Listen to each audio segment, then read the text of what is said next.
What's going on, everybody? So the other day there was an incident with the Texas Rangers and a Fernando Tatis grand slam that brought up the unwritten rules of baseball, and I would like to touch on how the unwritten rules are affected in 2020 because of the circumstances. So the MLB is usually pretty quiet when it comes to the unwritten rules of baseball, but now with social media and also the circumstances being as they are with COVID-19 going around, the MLB has been handing out some halfway decent punishments to guys who try to protect the sanctity of the game or protect the unwritten rules of baseball. So I'm sure you guys all know Fernando Tatis Jr. hit a grand slam off the Texas Rangers when the Padres were up by 7 runs on a 3-0 count. And apparently this is a no-no, which I've never heard this rule, and I like to think of myself as someone who knows quite a bit about baseball, but I've heard you don't steal any bases when you're up by a lot, but that's usually having to do with the first baseman. So if you're on first base and they think the game's over or they're conceding the game, the first baseman isn't going to hold you on, so you know you don't steal. If the first baseman's holding you on, that means he's close enough that he thinks you're going to steal and he's worried about you, or he's going to try to pick you off, which if I'm not going to steal, you don't try to pick me off. Those are the unwritten rules of baseball. So I've never heard of the 3-0 count unwritten rule, but it's been getting a lot of play. I disagree with it wholeheartedly because if you are in a position to where you have to throw 3-0, that is your fault. It's not my responsibility to make sure I swing at everything. If we want to do it like that, if we just want to concede the game, then the team that's behind and is throwing in the towel should go up there and lay a bunt down every time with all of their guys.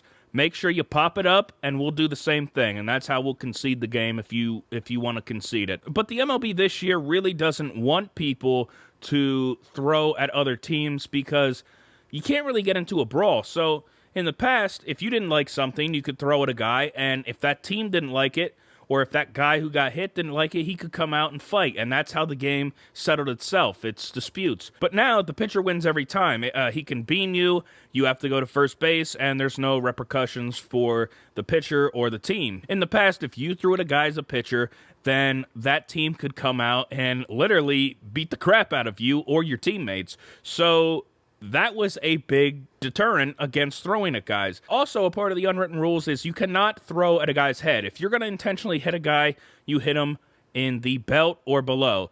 You don't go above the belt. That is a no-no. But in the Padres-Rangers game, the Rangers ended up throwing at Manny Machado's head for retribution for this breaking of the unwritten rules. So the MLB was forced to suspend the Rangers manager for 1 game and suspend the pitcher who threw at Manny Machado for 3 games. But that is where I start to get a little upset at the MLB. Am I for throwing at guys' heads? Absolutely not. Do I think that that Rangers pitcher, and the manager for that matter, deserved every game that they got suspended? 100%. However, the next day in the Giants versus Angels game, Evan Longoria was hit by I don't know if it was a fastball, but he was hit by a pitch regardless. And for their retribution, the Giants in the bottom half of the 9th ended up throwing 2 different fastballs at Mike Trout's head. They both missed. However, Sean Anderson, the guy who threw those fastballs for the Giants, was not suspended. So if we're going to protect everyone, why not protect everyone against getting thrown at?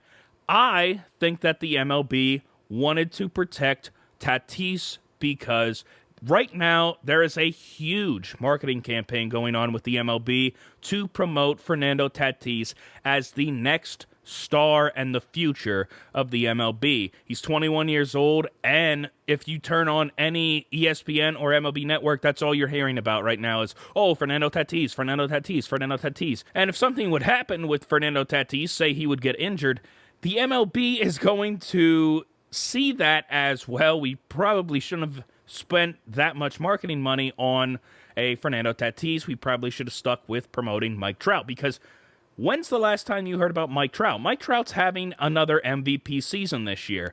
And do you hear about it? No, not really. He's quietly having that MVP season. Also, if we're going to go and suspend guys for violating the rules, why on earth are the Cleveland Indian pitchers not facing suspension for breaking the protocol? I mean, what's the point of the protocol if there is no repercussions for breaking it? I don't really understand the protocol. Why on earth, if I'm a player, would I not go to the bar if I'm not going to get suspended? I just get to sit at home for 2 weeks and get paid my full prorated salary during that 2 weeks.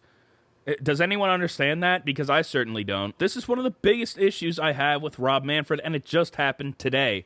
So Trevor Bauer was going to wear some customized cleats that said "Free Joe Kelly" on them. And typically in the MLB, when you are found to be wearing cleats that don't match the uniform policy of the MLB, then you would just get a fine. So the MLB actually contacted Trevor Bauer because they got word of the cleats that he was going to wear, and they threatened to eject Trevor Bauer from the game if he ended up going on the field with these cleats, which is complete and utter BS. This is against everything that has ever happened in the MLB. No one has ever been ejected in the MLB for cleats. It's happened in the NFL, never happened in the MLB. You get a fine if your cleats do not match the uniform policy. I don't understand how they think they can do this. I wish Trevor Bauer would have worn them. He didn't end up wearing them. He wore some basic black cleats. But I would almost guarantee if he would have got ejected from that, he could have filed a grievance against the MLB with the help of the Players Union, which I would have loved because the players would have won that. There's no way you can just eject the guy because he has a message that goes against something stupid that you did as the MLB. But yeah, like I said, Trevor Bauer didn't end up using them and didn't end up testing this. But that's all I have on this topic. I'd be interested to see what you guys have to say about the unwritten rules or Sean Anderson not getting a suspension for throwing at Mike Trout's head twice in one at-bat. And even the Trevor Bauer incident, I would be very interested to see what you guys have to say in the comment section below. Thank you so much for watching, and until next time, peace.